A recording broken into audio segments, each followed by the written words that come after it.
7 10 കൊല്ലക്കാലം സഞ്ചരിച്ചു. സുദീർഘങ്ങളായ വർഷങ്ങൾ. അതിനിടയിൽ വീട്ടിൽ എന്തൊക്കെ സംഭവിച്ചുവെന്നോ സുഹ്റയുടെ ജീവിതത്തിൽ എന്തെല്ലാം മാറ്റങ്ങൾ വന്നുവെന്നോ ഒന്നും മജീദ് അറിഞ്ഞില്ല. കത്തുകളൊന്നും അയച്ചില്ല.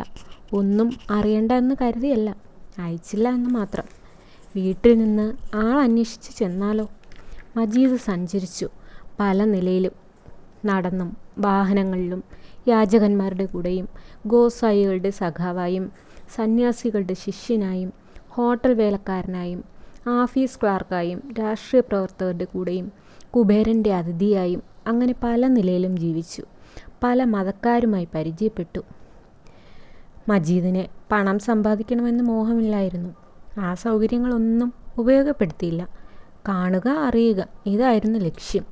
മജീദ് കണ്ടു കൊച്ചു ഗ്രാമങ്ങളും വൻ നഗരങ്ങളും, കുഞ്ഞരുവികളും വൻ നദികളും, ചെറുകുന്നുകളും, മഹാപർവ്വത പക്തികളും, പൊടിമണ്ണ് നിറഞ്ഞ കർഷക ഭൂമികളും, വെൺമണൽത്തരികളുടെ മഹാലോകമായ മണലാരണ്യങ്ങളും. അങ്ങനെ 1000 മൈൽ ദൂരെ മജീദ് പോയി. എന്ത് കാണാൻ, എന്ത് കേൾക്കാൻ? മനുഷ്യർ എവിടെയും ഒരുപോലെ. ഭാഷയ്ക്കും വേഷത്തിനും മാത്രം വ്യത്യാസം. എല്ലാ സ്ത്രീ പുരുഷന്മാർ ജനിച്ച് വളർന്ന് ഇണചേർന്ന് പെരുപ്പിക്കുന്നു. പിന്നെ മരണം, അത്ര തന്നെ. ജനന മരണങ്ങളുടെ ഇടയിലുള്ള കഠിനയാതന എവിടെയുമുണ്ട്. മരണത്തോടെ എല്ലാം കഴിയുമോ? അങ്ങനെ വിഷാദാത്മകനായി മജീദ് നാട്ടിലേക്ക് തിരിച്ചു. എന്തിന്? സുഹ്റയെ വിവാഹം ചെയ്ത് അടങ്ങി ഒതുങ്ങി വല്ലയിടത്തും ജീവിതകാലം കഴിച്ചുകൂട്ടാൻ. പക്ഷേ നാട്ടിൽ സ്തംഭിപ്പിച്ച മാറ്റങ്ങളാണ് മജീദിനെ അഭിമുഖീകരിച്ചത്. കച്ചവടത്തിൽ അടിക്കടി ഉണ്ടായ നഷ്ടത്താലോ, നാട്ടിൽ ഒരു പാലമുണ്ടാക്കാൻ ഗവൺമെൻറ്റിലേക്കുള്ള ഒരു ഹർജിയാണെന്ന് പറഞ്ഞ് വമ്പിച്ച ഒരു തുക കൈപ്പറ്റിയതായുള്ള ഒരാളുടെ പ്രമാണത്തിൽ ഒപ്പിട്ട് കൊടുത്തതിനാലോ എന്തോ ബാപ്പായുടെ സ്വത്തെല്ലാം കടത്തിൽ പോയി. കിടപ്പാടവും കൂടി പണയത്തിൽ. മാതാപിതാക്കൾ തീരെ വൃദ്ധരായി തീർന്നിരിക്കുന്നു. സഹോദരികൾ രണ്ടും വളർന്നു വിവാഹത്തിന് പ്രായം കഴിഞ്ഞു. എല്ലാറ്റിനും ഉപരിയായി സുഹ്റ വിവാഹിതയായി കഴിഞ്ഞിരിക്കുന്നു. മജീദ് നാട്ടിലെത്തുന്നതിന് 1 കൊല്ലം മുമ്പാണത്. പട്ടണത്തിൽ എവിടെയോ ഉള്ള ഒരു കശാപ്പുകാരനാണ് വിവാഹം ചെയ്തിരിക്കുന്നത്.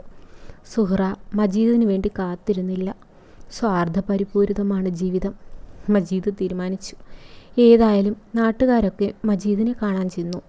4-5 പേർ ചുമന്നുകൊണ്ട് ചെന്ന പെട്ടികളും കിടക്കയും മറ്റും കണ്ട് ആളുകളൊക്കെ വിചാരിച്ചു മജീദിൻ്റെ പക്കൽ ധാരാളം പണം ഉണ്ടായിരിക്കും.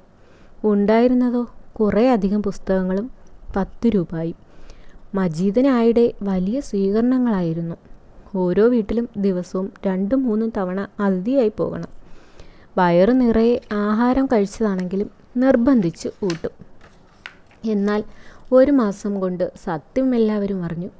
ദാരിദ്ര്യത്തിൽ ആണ്ടുപോയ ആ കുടുംബത്തിലെ ഒരു ദരിദ്ര അംഗം മാത്രമാണ് മജീദ്. വെറും പാപ്പൻ. അവൻ എന്തിനു വരാൻ പോയി? അതായി നാട്ടുകാരുടെ ചോദ്യം. ഒരുപാട് കൊല്ലം കഴിഞ്ഞ് വന്നിരിക്കുന്നു, വെറും കൈയോടെ. നിന്ദാവഹങ്ങളായ നോട്ടങ്ങളും പരിഹാസവചനങ്ങളും മജീദിന് ലഭിച്ചു തുടങ്ങി. തന്മൂലം വെളിയിലിറങ്ങാതായി. വീട്ടിൽ പണ്ടത്തെ മുറിയിൽ തന്നെ എപ്പോഴും. ആ മുറിക്ക് വളരെ ചരിത്രങ്ങളില്ലേ? വിദ്യാഭ്യാസകാലത്ത് ഉപയോഗിച്ചിരുന്നതാണത്. മജീദിൻ്റെ മാർക്ക കല്യാണം കഴിച്ചതും അതിൽ വെച്ച്. വിഷക്കല്ല് കാച്ചിക്കിടന്നതും അതിൽ തന്നെ. അതിൽ പഴയ ചാരുകസേരയിട്ട് വെളിയിലേക്ക് നോക്കി മജീദ് കിടക്കും. വീട്ടിൽ നേരാവണ്ണം ആഹാരം കഴിക്കാനില്ല. മജീദിൻ്റെ സഹോദരികൾ തൊണ്ട് തല്ലി പിരിക്കുന്ന കയറ് ബാപ്പ അങ്ങാടിയിൽ വിറ്റ് വല്ലതുമൊക്കെ വാങ്ങിച്ചു കൊണ്ടുവരും. ഉഗ്രപ്രതാപിയായ ബാപ്പ. മജീദിൻ്റെ ഉള്ളം കരഞ്ഞു. പ്രിയപ്പെട്ട ബാപ്പ. ബാപ്പ കൊണ്ടുവരുന്നതിൽ നിന്ന് അധിക പങ്കും ഉമ്മ മജീദിന് കൊടുക്കും. എന്നിട്ട് കാരുണ്യത്തോടെ പറയും, വന്നതിലും എൻ്റെ മോൻ ചടച്ചുപോയി. നിന്നെ എങ്ങനെ വളർത്തിയതാണോ? നിനക്ക് നിറം പോരാഞ്ഞിട്ട് പാലിൽ പൊന്നും വയമ്പും അരച്ച് ചേർത്ത് ഒത്തിരി നിന്നെ കുടിപ്പിച്ചിട്ടുണ്ട് മോനെ. നിർന്മേഷനായി മജീദ് അങ്ങനെ ഇരിക്കും. എന്താണ് ചെയ്യേണ്ടത്? കയ്യിൽ കാശില്ല, കിട്ടാൻ മാർഗവുമില്ല, സഹായിക്കാൻ ആളുമില്ല. മജീദ് നാൾക്കുനാൾ ക്ഷീണിച്ചു വന്നു.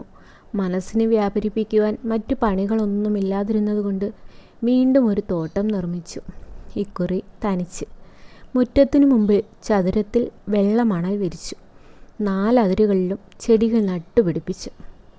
സുഹ്റായുടെ കൈകൊണ്ട് വെച്ച ചെമ്പരത്തിയായിരുന്നു ഒരു വശത്തെ അതിര്. അതൊരു മരമായി വളർന്നിരുന്നു. മജീദ് വന്നപ്പോൾ അതിൽ പൂക്കളുണ്ടായിരുന്നു. പച്ചില കാടുകളിൽ ചോര പൊട്ടിച്ചിതറി നിൽക്കുന്നത് പോലെ ഒരിക്കലും ഒഴിയാത്ത കടും ചുവപ്പായ പൂക്കൾ. അതിൻ്റെ ചുവട്ടിൽ ചാരുകസേരയിട്ട് അതിൽ കിടന്ന് വായനയാണ്. പക്ഷേ ഒന്നും വായിച്ചിരുന്നില്ല. പുസ്തകം തുറന്ന മടിയിൽ വെച്ചുകൊണ്ട് അങ്ങനെ കിടക്കും. നിനക്കെന്താ മോനെ വിചാരം? ഉമ്മ തിരക്കും. മജീദ് പതുക്കെ പറയും, ഒന്നുമില്ല. ഉമ്മായും ചിന്തയിൽ മുഴുകും. എന്നിട്ട് തന്നെത്താൻ പറയും, എല്ലാം റബ്ബിൻ്റെ വിധി. മജീദിൻ്റെ തൃപ്തിക്ക് വേണ്ടി മജീദിൻ്റെ അരുമയായ ചെടികൾക്ക് വെള്ളമൊഴിക്കുന്ന കാര്യത്തിൽ മത്സരിച്ച് സഹോദരികൾ 2 പേരും തമ്മിൽ വഴക്കിടും. ഒടുവിൽ 2 പേരും ഒരുമിച്ച് മജീദിൻ്റെ അടുത്ത് വന്ന് പറയും, ഇക്കാക്ക, ഇന്ന് ചെടിക്കൊക്കെ വെള്ളമൊഴിച്ചത് ഞാനാ. മജീദ് സമാധാനിപ്പിക്കും, ചെടികളിലുണ്ടാകുന്ന പൂക്കൾ നിങ്ങൾ 2 പേരും സമം എടുത്തോളൂ. അവൻ്റെ ഉമ്മാടെ ചെടി, ബാപ്പ പറയും. എൻ്റെ മുതലൊക്കെ നശിപ്പിച്ച് അവനെ ഞാൻ പഠിപ്പിച്ച്, എന്നിട്ട് അവൻ രാജ്യങ്ങളൊക്കെ ചുറ്റി ഒരുപാട് കൊല്ലം കഴിഞ്ഞ് വന്നിരിക്കുന്നു വെറും കൈയോടെ. അവൻ്റെ ചെടി ഒരു സമ്പാദ്യം. ഈ വയസ്സുകാലത്ത് എനിക്ക് സുഖിക്കാനൊരു തോട്ടം. ഒക്കെ ഞാൻ വെട്ടിപ്പറിച്ച് കളയും. ഞാൻ പറഞ്ഞത് കേട്ടോടി? ഇല്ല. ഉമ്മ പറയും, എന്നാലും മുറ്റമൊക്കെ വെടിപ്പാക്കി കിട്ടിയല്ലോ. ബാപ്പ ഉണക്ക വെറ്റിലെ ചുണ്ണാമ്പ് പൊടിച്ചിട്ട് കൊണ്ട് ചോദിക്കും, കേട്ടില്ലേടി ഞാൻ പറഞ്ഞത്? ഇല്ല. എന്താ? വല്ലയിടത്തുനിന്നും ഇത്തിരി പുകലഞ്ഞിട്ട് മേടിയിര്. ഉമ്മ ഒരു പഴംതുണിയും തലയിലിട്ട് കീറി മുഷിഞ്ഞ കുപ്പായത്തോടെ അയൽപ്പക്കങ്ങളിലേക്ക് പുകയിലഞ്ഞെട്ടിന് പോകും. ബാപ്പായും ഉമ്മായും സഹോദരികൾ സുഹ്റ ഓർമ്മകൾ മേഘങ്ങൾ പോലെ ഹൃദയാകാശത്തിലൂടെ പാഞ്ഞു പോയിക്കൊണ്ടിരിക്കും. ദാരിദ്ര്യം ഭയങ്കര വ്യാധിയാണ്. അത് ശരീരത്തെയും ഹൃദയത്തെയും ആത്മാവിനെയും നശിപ്പിച്ച് കളയുന്നു. അങ്ങനെ ശരീരവും ഹൃദയവും ആത്മാവും നശിച്ച നാനാജാതികളിലായി ലക്ഷോപലക്ഷം സ്ത്രീ പുരുഷന്മാർ. ആ ചിത്രങ്ങൾ മജീദിൻ്റെ മനസ്സിൽ വന്നു നിറയും. വൈരൂപ്യമേറിയ ജുഗുത്സാവഹങ്ങളായ ആ ചിത്രങ്ങളെ മാത്രം ഓർക്കുന്നതെന്തുകൊണ്ട്? ജീവിതം പ്രകാശമുള്ള സൗന്ദര്യം തന്നെ. എങ്കിലും അതിൻ്റെ മുഖത്ത് പറ്റിയിരിക്കുന്ന ചേറും ചെളിയും വിസ്മരിക്കുവാൻ കഴിയുന്നില്ല. ജീവിതത്തിലെ വൈരൂപ്യങ്ങൾ, ജീവിതത്തിലെ അവശതകൾ. ശാന്തസുന്ദരമായ ജീവിതമുണ്ടോ? ഉണ്ണാനില്ലാത്തവർ, ഉടുക്കാനില്ലാത്തവർ, കിടപ്പാടമില്ലാത്തവർ, അംഗഭംഗം വന്നവർ, അങ്ങനെ ഹതാശരുടെ അനന്തമായ ഘോഷയാത്ര. രാവും പകലും കാണും. ഒക്കെ വിസ്മരിച്ചാൽ കൊള്ളാമെന്നുണ്ട്. പക്ഷേ എങ്ങനെ മറക്കുവാൻ കഴിയും? തല എപ്പോഴും പുകഞ്ഞുകൊണ്ടിരിക്കും. ഹൃദയം എപ്പോഴും വീങ്ങിക്കൊണ്ടിരിക്കും. സുഹ്റായെപ്പറ്റി ഓർക്കുമ്പോൾ കണ്ണുനീർ പൊടിയും. അവളെ ഒന്ന് കാണണമെന്നുണ്ട്. പക്ഷേ മറ്റൊരുവൻ്റെ ഭാര്യ. എന്നാൽ ദൂരെ വെച്ചെങ്കിലും ഒന്ന് കാണണം. പരിഭവം പറയാനല്ല, മുള്ളുവാക്ക് ഒതുവാനല്ല, വെറുതെ ഒന്ന് കാണുവാൻ, ആ ശബ്ദം ഒന്ന് കേൾക്കുവാൻ. അവൾ മജീദിനെ മറന്നു കളഞ്ഞു. പക്ഷേ മജീദിന് അവളെ മറക്കാൻ കഴിയുമോ?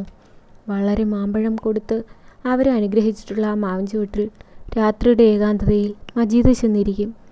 ആരെയും പ്രതീക്ഷിച്ചല്ല. പ്രതീക്ഷിക്കുവാൻ ആരുണ്ട്? മജീദ് വിചാരിച്ചു.